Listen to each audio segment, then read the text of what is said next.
أعوذ بالله من الشيطان الرجيم. بسم الله الرحمن الرحيم. اللهم صل على محمد وآل محمد وعجل فرجهم. السلام عليك يا أمير المؤمنين. السلام عليك يا أخا رسول الله. السلام عليك يا ضليعيك آدم ونوح وعلى جاريك حود وصالح ورحمة الله وبركاته. محترم ناظرین کرام، السلام علیکم ورحمۃ اللہ وبرکاتہ۔ ماہ مبارک رمضان کے آمد ہے۔ بارگاہ ملکوتی امیر المؤمنین علی بن ابی طالب سے ایک بار پھر ایک نئے موضوع کو لے کر آپ کی خدمت میں حاضر ہوا ہوں۔ ایاز احمد جمشید اور آپ دیکھ رہے ہیں نجف میڈیا۔ ناظرین کرام، پروردگار عالم قرآن مجید میں ارشاد فرما رہا ہے کہ بسم اللہ الرحمن الرحیم، یا ایھا الذین آمنوا کتب علیکم الصیام کما کتب علی الذین من قبلکم لعلکم تتقون۔ وقال رسول اللہ صلی اللہ علیہ وآلہ وسلم، ایھا الناس قد اقبل الیکم شہر اللہ بالبرکۃ والرحمۃ والمغفرہ۔ ناظرین کرام، ماہ مبارک رمضان کی آمد ہے۔ اسی مہینے کو ویلکم اور استقبال کرنے کے لیے آج ہم یہ پروگرام کر رہے ہیں، اور آج کا ہمارا موضوع ہے خطبہ شعبانیہ۔ اس خطبے کو خطبہ شعبانیہ کیوں کہا، جبکہ اس خطبہ جو مشہور معروف خطبہ ہے، اس میں ساری باتیں جو ماہ مبارک رمضان کے بارے میں ہیں، ان سوالات پر بات کرنے کے لیے آج شریک گفتگو ہے قبلہ حافظ آکاش حیدر باقری صاحب۔ ان کے محضر میں جانے سے پہلے میں اس آیت کی ترجمہ کر دوں کہ پروردگار عالم قرآن مجید میں ارشاد فرما رہا ہے کہ بسم اللہ الرحمن الرحیم، یا ایھا الذین آمنوا کتب علیکم الصیام کما کتب علی الذین من قبلکم لعلکم تتقون۔ یا ایھا الذین آمنوا، اے ایمان والو، کتب علیکم الصیام کما کتب علی الذین من قبلکم لعلکم تتقون، تم لوگوں پر لکھ دی گئی ہیں ماہ مبارک رمضان کے روزے کو جس طرح پہلی امتوں پر روزے کو واجب کیا گیا، لکھ دیے گئے۔ ماہ مبارک رمضان ماہ خدا ہے، ماہ مغفرت ہے، ماہ دعا ہے۔ اس ماہ مبارک رمضان کے استقبال کیسے کریں؟ کیونکہ ماہ مبارک رمضان قریب ہے۔ استقبال صرف اور صرف لباس کے بدلنے سے یا زبان میں کچھ باتیں کرنے سے نہیں ہے، بلکہ ہم روحانی طور پر، ذہنی طور پر اپنے آپ کو پاک کریں اور ماہ مبارک رمضان کے روزے کے لیے تیار ہو جائے۔ آئیں اپنے معزز مہمان کے بارگاہ میں چلتے ہیں اور سوال کرتے ہیں کہ اس خطبہ شعبانیہ کو خطبہ شعبانیہ کیوں کہا۔ السلام علیکم ورحمۃ اللہ وبرکاتہ۔ قبلہ حافظ صاحب، پہلے تو آپ کا مشکور ممنون کہ آپ یہاں پر تشریف لائیں، اور آپ کے اعمال، دعا، زیارت قبول مقبول ہو انشاءاللہ۔ تمام ناظرین کے لیے بھی انشاءاللہ آپ دعا فرمائیں گے کہ ان کے ماہ مبارک رمضان والے روزے انشاءاللہ اور عبادات صحیح سے گزرے، اور ان کے نیابت میں دعا و زیارات کے التماس بھی ہے۔ ساتھ ساتھ بہت سارے مومنین التماس دعا کرتے ہیں۔ قبلہ حافظ صاحب، آج جو ہمارا موضوع ہے ماہ مبارک رمضان کے آمد کے لیے جس طرح رسول اکرم صلی اللہ علیہ وسلم نے استقبال کیا اور یہ خطبہ شعبانیہ ارشاد فرمائے، تو اس خطبہ شعبانیہ کو خطبہ شعبانیہ کیوں تعبیر کی گئی، اور جبکہ اس خطبہ شعبانیہ میں ساری باتیں جو ہیں ماہ مبارک رمضان کے حوالے سے رسول اکرم صلی اللہ علیہ وسلم نے کی ہیں، تو اس خطبہ شعبانیہ کو کیوں خطبہ شعبانیہ سے تعبیر کیا گیا؟ جی بہت شکریہ ایاز جمشیدی صاحب کہ آپ نے مجھے موقع دیا اس انتہائی اہم ٹاپک پہ بات کرنے کے لیے، اور ماہ مبارک رمضان جیسے مہینے کی خدمت کرنے کے لیے آپ نے موقع فراہم کیا۔ انتہائی اہم سوال ہے، اور ویسے تو یہ خطبہ شعبانیہ ہر خطیب، ہر مولانا اس کو بیان کرتے بھی ہیں، تو پھر سوال یہ پیدا ہوتا ہے کہ جب ماہ مبارک رمضان کی ساری باتیں ہیں، اس میں ہم انشاءاللہ بات کریں گے کہ سانس لینا عبادت ہے، روزے رکھنے کی یہ فضیلت ہے، ماہ مبارک کو شہر اللہ کہا گیا، یہ ساری چیزیں ماہ مبارک کے بارے میں، لیکن خطبہ شعبانیہ کیوں کہا گیا؟ تو خطبہ شعبانیہ یعنی بڑی سادہ سی بات ہے کہ اصل میں کیونکہ آپ نے خود یہ فرمایا کہ ہم استقبال ماہ رمضان کر رہے ہیں، تو اسی طرح جس طرح ہم آج بیٹھے ہیں کہ ماہ رمضان کی آمد ہے، ہم اپنے آمادہ کر رہے ہیں اور اپنے سامعین کو بھی، تو نبی اعظم بھی ماہ مبارک رمضان سے پہلے جو شعبان کا آخری جمعہ تھا اس میں آپ نے خطبہ ارشاد فرمایا، تو کیونکہ یہ شعبان کا آخری ہفتہ تھا اور اس میں آپ نے خطبہ ارشاد فرمایا، اگرچہ اس میں ساری باتیں ماہ مبارک رمضان کی، تو اس بابت اس خطبے کا نام خطبہ شعبانیہ قرار پایا کیونکہ یہ شعبان کے آخری ہفتے میں یعنی ارشاد فرمایا تھا۔ سبحان اللہ۔ اب آتے ہیں ہمارے ذہن میں جو سوالات ہیں کہ اس خطبہ شعبانیہ کے جو ماخذ ہے، کتابوں میں کن کن کتابوں میں خطبہ پائے جاتے ہیں اور کیا اسناد کے حوالے سے، اور ماخذ جو آپ اگر ذرا ناظرین کو بتا جی دیجیے. بالکل، یہ بھی بڑی اہم بات ہے. ہم خطبے کا نام تو سنتے ہیں جی جی. تو یہ بھی معلوم ہونا چاہیے کہ کون کون سی کتاب کتابوں ہے، میں کس کس نے نقل کیا. بہت ساری کتابیں ہیں. سب سے جو پرانی اور قدیمی کتاب ہے ابن عقدہ کوفی کی، جی. تو انہوں نے اپنی کتاب فضائل امیر المومنین کتاب کا نام ہے. تو یہ سب سے قدیمی کتاب ہے جس میں انہوں نے یہ نقل خطبہ کیا، یہ خطبہ نقل کیا. اور اس میں ظاہر ہے یعنی کہ مولا علی کے فضائل بھی اس میں بیان ہوئے ہیں خطبے کے آخر میں، اور شہادت کا بھی ذکر ہے. تو سب سے جو قدیمی کتاب ہے وہ کتاب فضائل امیر المومنین ابن عقدہ کی کتاب ہے. اور اس کے علاوہ اور بھی کافی کتابیں جیسے کہ شیخ صدوق علیہ الرحمہ نے اس کو یون اخبار الرضا میں بھی نقل کیا ہے. اس طرح خود ہماری شیخ صدوق میں بھی یہ موجود ہے. اور علامہ باقر مجلسی علیہ الرحمہ نے اس کو 93 جلد میں اس کو نقل کیا. بے شک. اور باقاعدہ یعنی اس کو جو سوم کا باب ہے اس میں اس کی فضائل جہاں نقل کیے، اس خطبے کو بھی اسپیشل نقل کیا. وہاں پہ ہے. اور مفاتیح الجنان جو ہر مومن کے گھر میں بھی ہے، تو اس میں جب آپ ماہ مبارک رمضان والے ٹاپک کو اٹھائیں گے، موبائل میں دیکھ لیں، کتاب میں دیکھ لیں، تو وہاں خود صاحب کتاب نے یہ لکھا کہ یہ اس کی سند معتبر ہے، یعنی اس کو معتبر قرار دیا شعبانیہ کو. ٹھیک. سبحان اللہ. تو اس طرح علماء نے اس کا اہتمام کیا، اپنی کتابوں میں اس کو نقل کیا ہے. جی قبلانی بڑی بڑی ہماری کتابوں میں یہ خطبہ ماشاء اللہ سے موجود ہیں.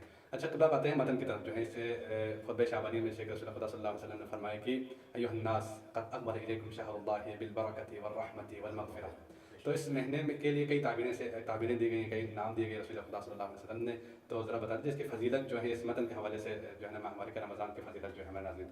جی بالکل، متن کی طرف آتے ہیں. تو سب سے پہلے میں عرض کروں کہ یہ وہ خطبہ ہے کہ جس کو امام رضا علیہ السلام نے اپنے آباء و اجداد سے نقل کیا. سبحان اللہ. اور یہ سلسلہ پہنچتا ہے حضرت امیر المومنین سبحان اللہ.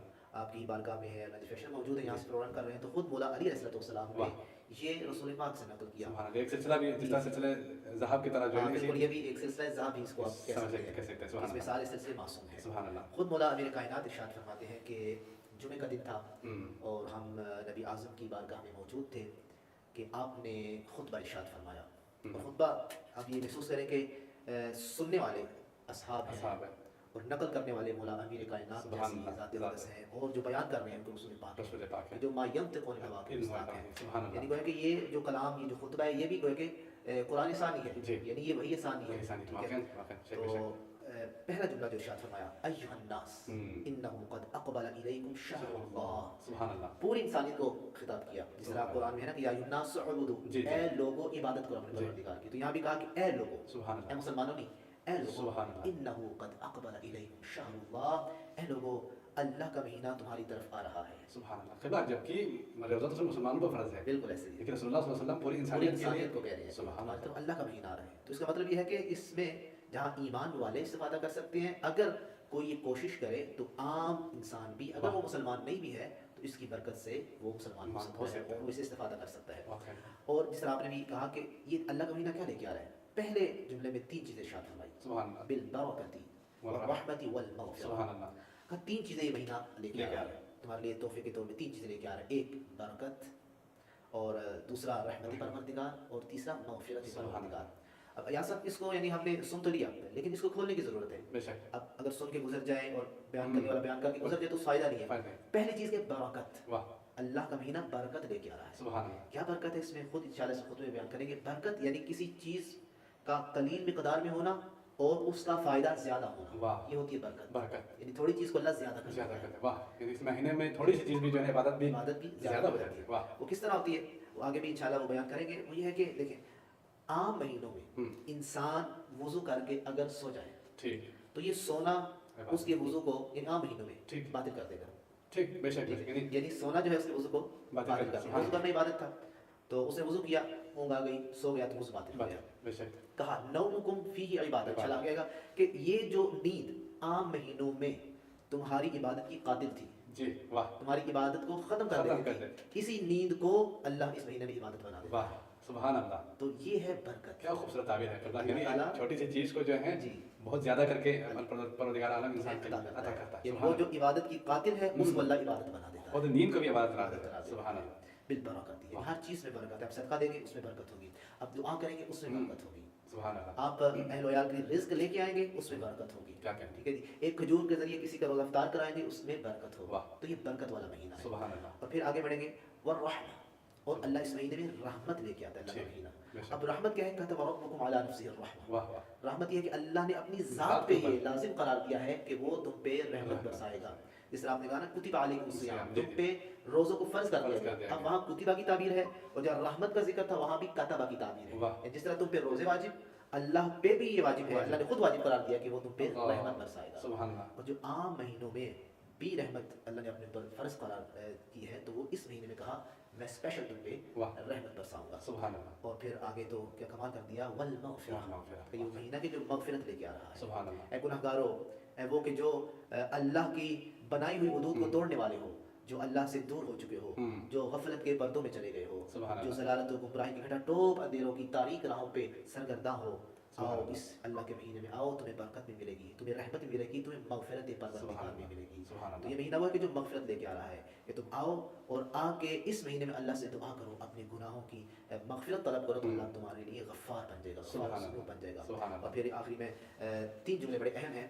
کہا کہ اس مہینے کو سمجھو شہر, یہ مہینہ ہے, کیسا مہینہ ہے, افضل الشہور, یہ تمام مہینوں سے افضل افضل ہے. مہینہ بے ہے. شک بے شک. اچھا یہ کہہ دیتے تو کافی تھا, نہیں اس کو میں کھولوں گا. واہ واہ. کس طرح کہا, ایام افضل ایام, اس کے دن باقی تمام دنوں سے افضل افضل ہے. ہے. سبحان اللہ. ولیالیہ افضل افضل اللیالی, لیالی, اور اس کی راتیں تمام راتوں سے افضل افضل ہے. ہے. اسی مہینے میں لیلۃ القدر ہے, قدر ہے. جو کہ لیلۃ القدر خیر خیر من من الف الف شہر. شہر, سبحان اللہ. جو 1000 مہینوں سے سبحان اللہ. افضل, ایک رات 1000 سبحان مہینوں سے اللہ. افضل ہے. سبحان اللہ. تو آپ ذرا سوچیں کہ جس کی ایک رات 1000 مہینوں سے افضل ہو, اس کا مہینہ کتنا عظمت والا ہوگا. سبحان اللہ. کیا اور کہیں. پھر فرمایا کہ وساعات افضل الساعات, اس کی ساعتیں, اس کے دقیقے, اس کے لمحات باقی لمحات سے افضل ہیں. کیا کہیں. سبحان اللہ. تو پھر فرمایا کہ جب اس کے مہینے, اس کی ساعتیں, اس کے دن تمام دنوں سے, تمام لمحوں سے افضل ہیں, تو لہٰذا ضروری ہے کہ ان لمحات سے استفادہ کیا جائے. تو لہٰذا یہ ماہ مبارک رمضان ہے, اور جس طرح نبی اعظم نے یعنی استقبال کیا خطبہ شعبان کے لیے, ہم بھی استقبال کریں گے. اور پھر استقبال صرف سننے سنانے کی حد تک نہیں ہے, بلکہ اس کو سمجھا جائے کہ ہاں یہ مہینہ برکت لے کے آ رہا ہے, رحمت لے کے آ رہا ہے, مغفرت لے کے آ رہا ہے, تو ہم نے کس طرح ان 3 چیزوں کو حاصل کرنا ہے. سبحان اللہ. تو یہ لمحہ فکریہ ہے کہ کس طرح ہم اس مہینے کا استقبال کرتے ہیں. جی جی, بہت شکریہ کرتا ہوں. انشاءاللہ انہی سوال پر جو ہے انشاءاللہ وقت ڈاؤن میں گنجائش نہیں ہے, انشاءاللہ اگلے پروگرام میں, انشاءاللہ نیکسٹ پروگرام میں ہم انہی سوال پر گفتگو کریں گے کہ ہم کس طرح سے رحمت کو, برکت کو حاصل کریں گے. بہت بہت شکریہ آپ کا ایک بار پھر ہم شکریہ ادا کرتے ہیں. ناظرین کرام, جس طرح قبلہ صاحب بیان فرما رہے تھے کہ یہ مہینہ جو ہے رحمتوں کا مہینہ ہے, برکتوں کا مہینہ ہے اور مغفرت کا مہینہ ہے. یقیناً پروردگار عالم جو ہے خود رسول اللہ صلی اللہ علیہ وسلم نے فرمایا کہ یہ مہینہ تمہاری طرف آ رہا ہے تو 3 تحفے تحائف لے کر آ رہا ہے. ایک تو تحفہ جو ہے تمہارے لیے برکت کا تحفہ, رحمت کا تحفہ اور مغفرت کا تحفہ ہے. تو ہم بھی اس مہینے کو جب خالی ہاتھ, جب کچھ چیزیں لے کے آتے ہیں تو اس کو جب جا رہے ہیں تو خالی ہاتھ نہیں بھیجیں گے. وہ یہ ہے کہ ہم اپنے آپ کو پاک کر دیں, روح کو پاک کر دیں, اور اپنے گناہوں کی مغفرت کے لیے کوشش کرے اسی مہینے میں. اور ابھی فی الحال جو ہے ماہ مبارک رمضان کے استقبال کرے, جس طرح رسول اکرم صلی اللہ علیہ وآلہ وسلم نے استقبال کر کے لوگوں کو بتا دیا تھا کہ اس مہینے کے استقبال کرے. یہ دعا کے ساتھ کہ میں اس اختتام کی طرف جا رہا ہوں, اس دعا کے ساتھ پروردگار عالم ہم سب کو اس ماہ مبارک رمضان کے فیوزات اور برکات سے خوب استفادہ کرنے کی توفیق عنایت فرمائیں. اور تمام مومنین و مومنات جو ماہ مبارک رمضان اور دیگر مہینوں میں امیر المومنین اور دیگر ائمہ طاہرین کے زیارت کا شوق ہے, پروردگار عالم سب کو حج بیت اللہ, عمرہ اور تمام معصومین علیہ السلام کی زیارت نصیب فرمائیں. والسلام علیکم ورحمۃ اللہ وبرکاتہ.